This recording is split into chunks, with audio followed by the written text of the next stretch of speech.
What's one Latin phrase that is essential for hobby writers wanting to turn into pro writers? It's not etc. or opposite or even ibid.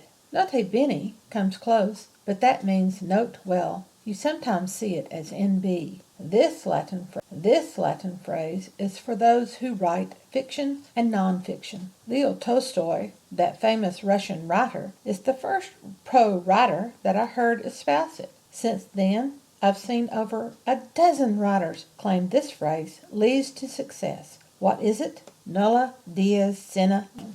With all the distractions and disruptions, how can we achieve Nulla Dies Sine Linea? Maybe this episode can help. Welcome to The Right Focus, a podcast for writers at all levels, headed up by M.A. Lee with the assistance of Edie Rooms and Remy Black, all from writersinkbooks.com. Our focus is productivity, process, craft, and tools. A summary, links, and resources for this episode and others can be found on therightfocus.blogspot.com. Write to us at winkbooks@aol.com.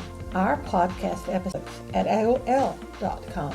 Our podcast episodes last as long as it takes to fix a quick dinner, drive a short commute, or take a brisk walk. We're podcasting Think Like a Pro, new advent for writers. Copyright 2017 with the revised edition in 2018. This is Chapter 2. One Latin phrase, Nulla Dies Sine Linea. No days without lines. It would take no days without lines to write the massive War and Peace, wouldn't it? Leo Tolstoy used it. As many revisions as that tome faced, and his wife Sophia hand-wrote every revision, sometimes up to 30. Wonderful woman, Tolstoy needed that Latin phrase. This little phrase is key, and it is extremely hard to do. Life interferes so easily, yet we need to make this our mantra. Nulla dies sine linea. Nulla dies sine linea. Nulla dies sine linea. And then we must, according to the Roman historian Pliny, a painter named Apelles originally coined the phrase. Anthony Trollope shares it as his mantra in his autobiography. It works. It works even if you're only generating 2 or 3 pages a day. Even if you can only manage 1 page a day. It's the cumulative effect that counts. We must write every day.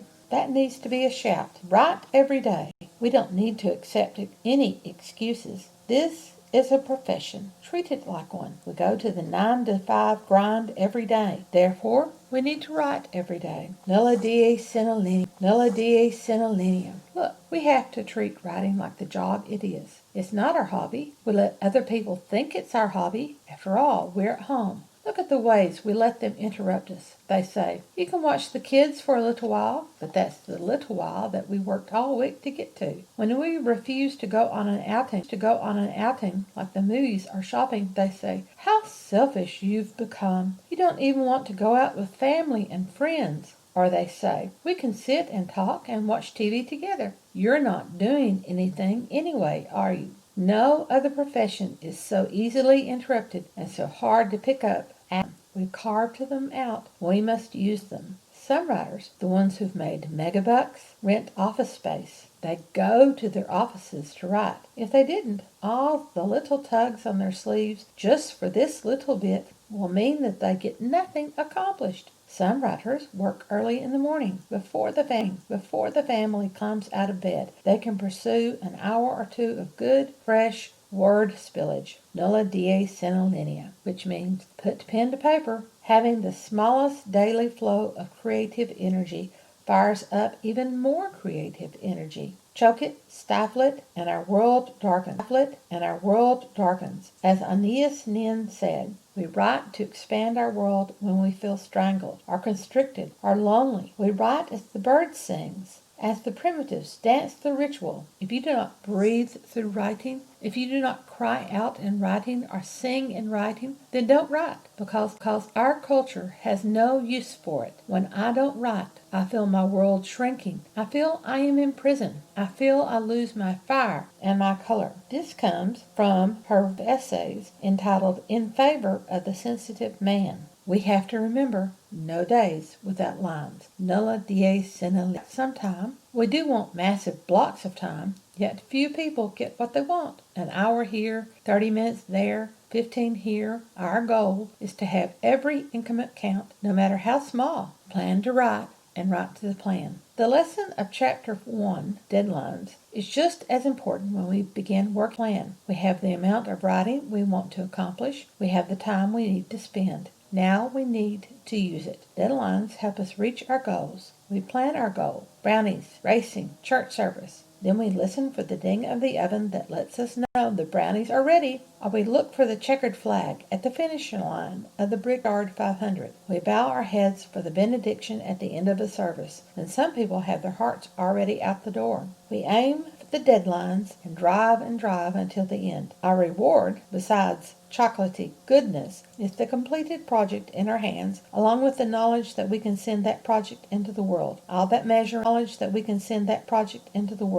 that measuring, all that stirring, all that waiting, and we have fudgy, gooey brownies to drink with our afternoon coffee. In Chapter 1 is the work process needed to turn ideas into a completed manuscript, starting with the original prep of character and plot development. However, that work process can be a long slog through mucky mire, with red clogs sticking to our shoes and following us everywhere. So the deadline is not enough. We have to commit to the deadline and recommit to that deadline every single day. We plan the work. First, we have to know what needs to be done. What story? Still developing characters? Got 50 pages of the draft done? Yippee! No, wait. Don't start revising yet. Don't polish it up. Don't run through a final edit. Let me introduce you to Robert Heinlein, famous writer of pulp fiction and science fiction. Heinlein wrote a lot. Really, a lot. He had 5 rules of writing, the first 2 of which are very important for us. Heinlein's first rule of writing relates to our mantra.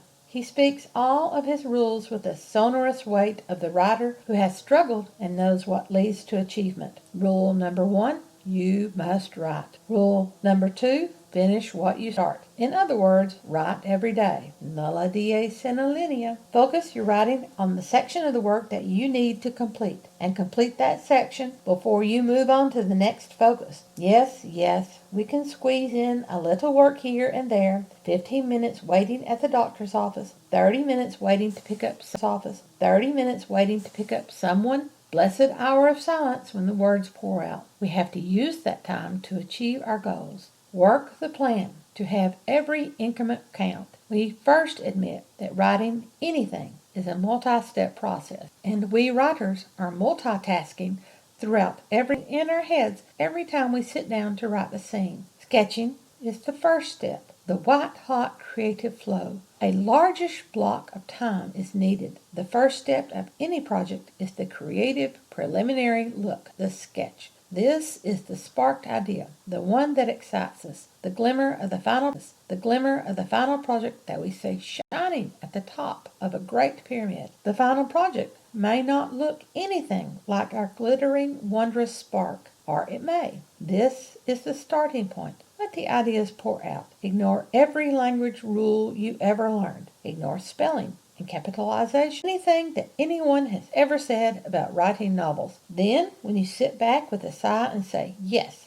that's it, that's what I want, then this idea is sparked. It may take an hour or 2. It might be a sentence in a journal that you come back to later and spend time exploring. Get the ideas on paper rather than some electronic device. Be able to hold the idea in your hand. That tangible connection creates a bond with your mind. Next step, planning. Stop and go. Small increments will work. This step can be interrupted. The plan includes character and plot development. Research for anything special fits here as well. Want that special thing swirling around like an embryo, generating ideas. The parts of the sketch can be broken into sections. In other words, don't get fascinated by the protagonist's greatest stress point when you haven't considered your protagonist's personality. The next stage is drafting. Some creativity is needed, mostly grunt work. We can sometimes be easily interrupted, but not always. The basic bulk of the project in a workable form that presents a view of the finished project is the draft. It's the hardest part, no matter what profession you are in. The draft will never look perfect. Unless you're the genius we all hate, and you churn out thousands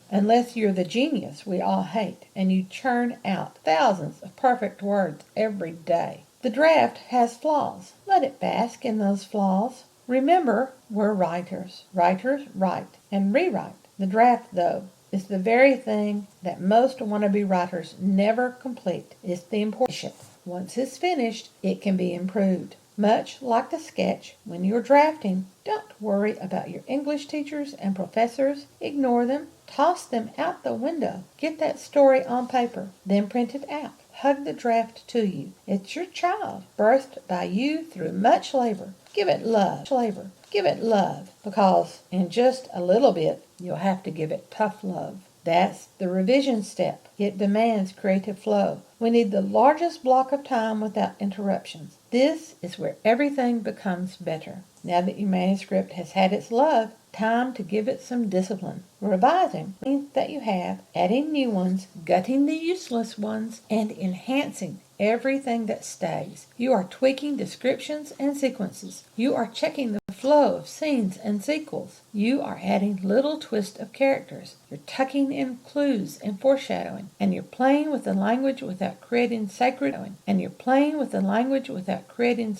cows that must be sacrificed. Add it, correct it, then read the manuscript as one great gulp to check for more. Proofing and editing. Since this step can be picked up and set down easily, used for the smallest increments of time. In these two stages of work, proofing and editing, you are turning to your old English teachers and professors. Yep, you do have to listen to them occasionally for the basic rules of standard American English or whatever standard language form you are using. You need to pay attention to the punctuation coding and spelling and capitalization and sentence structure and paragraphs and dialogue tags. Your readers certainly will spot your errors. The story may be powerful enough to hold them through the errors in order to reach the end, but we need them to come back for the next book. Proofing requires another reread through the manuscript. Turn off the creative side of your code. Be logical. Hate the words, hate the commas, and push them where they go.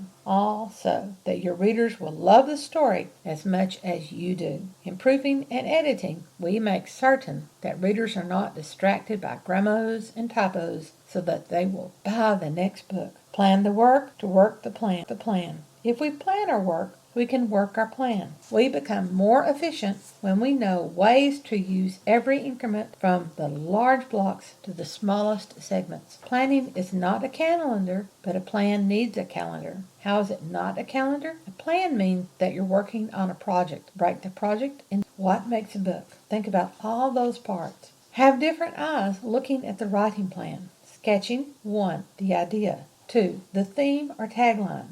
The unexpected element that sets this work apart from others. This sets the niche for the book or blog. 3. Run a plot. 7. Beginning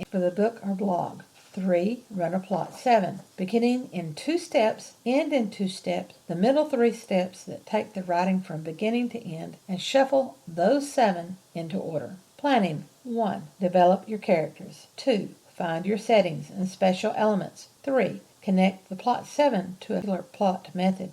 Drafting. 1. Write the book. This will be the hardest job of all. Everything else is easy. Revising. A developmental editor will find plot holes and discrepancies and character hiccups. Look at pacing. Faster, slower, glossing required.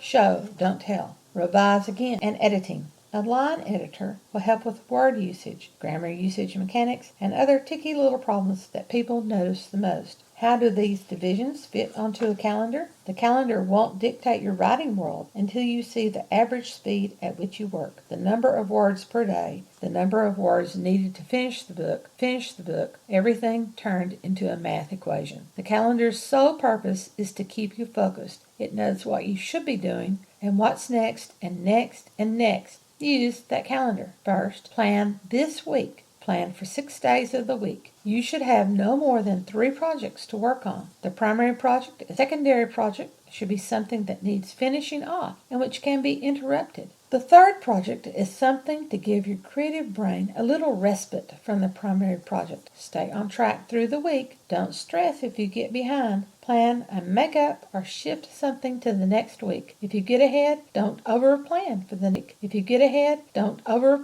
Next week. Every night, look over the next day's focus. Consider the scene. The brain will work on the plan while you sleep. Yes, your brain will dream your work. Creative ideas come from dreams. On the 7th day, whichever day that you pick for your day off, take the day away from the primary project. Play with writing by doing a creative exercise. This prevents burnout. Also, on the 7th day, plan the next week. You should be able to look ahead a few days and schedule your writing time and projected word count on your primary project. Second, plan the month.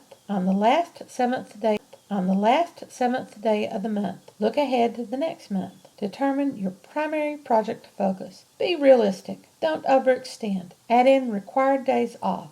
Know the errands that have to be done weekly and monthly, such as grocery shopping and bill paying. Schedule time for life. Third, plan each season. Look into the next. Seasonal planning keeps you on track and keeps you adjusting, especially in the early days of your writing career. You see how many interruptions are occurring, you see how much work you can accomplish, and you adjust to fit. Plan a realistic primary project for each quarter of the coming year. If you are a fast writer, each season could be a manuscript, 4 novels a year. If you're slow, each season could be a major stage of the book: the prep, the draft, the revision, the proof, and cover and marketing. Fourth and finally, plan the year. Write your year's plan where you will see it count your projects. Marketing and promotions, by the way, should count as a project. Schedule for the marketing. Check things off. Highlight things, put up sticky notes, take them off, and adjust as needed. Follow the plan and write a small amount every day.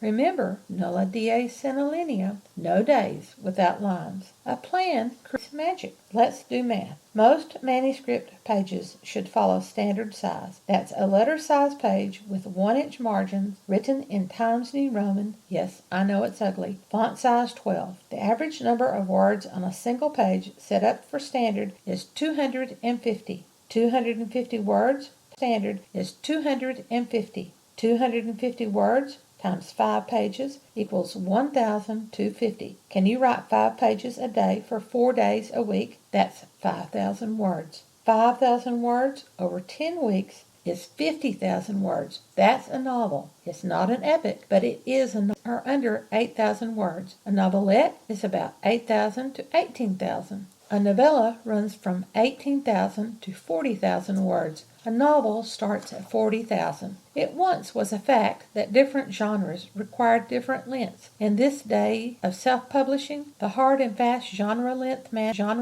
mandate is falling apart. However, we're counting words to determine work habits. Let's set our number of days working at 1,000 words per day for 5 days a week. Give yourself a day for the business of writing. Take off 1 day for rest, creativity, and planning. And keep in mind that emergencies in 1,000 words for 5 days is 5,000 words. The same number of words you can accomplish working a bit longer for 4 days a week. Here's more math. 250 times 5 pages equals 1,250 times 5 days equals 6,250 words a week times 4 weeks equals a month equals 25,000 words. And you're not even pushing 6,250 words a week for 50 weeks of the year. Take 1 week for vacation, have the other days for relationship commitments, and generate 312,500 words or 1,000. Robert B. Parker, writer of the series with the famous tough guy and poet Spencer, wrote 5 pages every day but Sunday.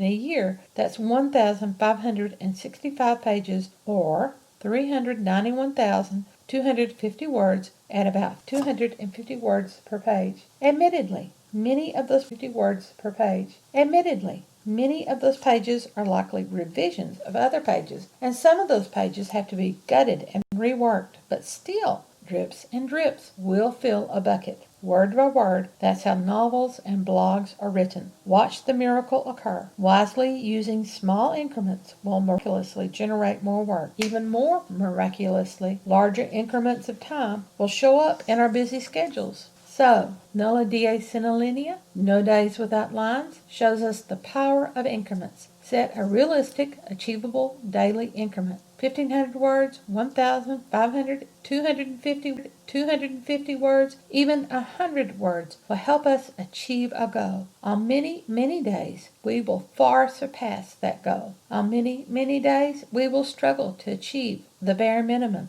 The power of increments, though, means we're constantly plugging along. Increments and consistency, these without lines. Next up is Chapter 3 of Think Like a Pro, One Guiding Decision. See you next Wednesday. Until then, write on.